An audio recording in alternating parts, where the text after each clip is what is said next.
चालू घडामोडी 23 नोव्हेंबर 2025. 56वा आंतरराष्ट्रीय भारतीय चित्रपट महोत्सव 20 ते 28 नोव्हेंबर 2025 दरम्यान पणजी, गोवा येथे होत आहे. या महोत्सवात कोणत्या देशाला कंट्री ऑफ फोकस म्हणून नियुक्त केले गेले आहे? पर्याय आहेत जपान, स्पेन, ऑस्ट्रेलिया की रशिया. आणि या प्रश्नाचं अचूक उत्तर आहे पर्याय क्रमांक 1 जपान.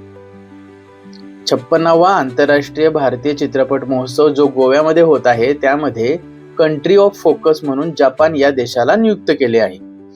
त्याबद्दल आणखी काही माहिती पाहूयात.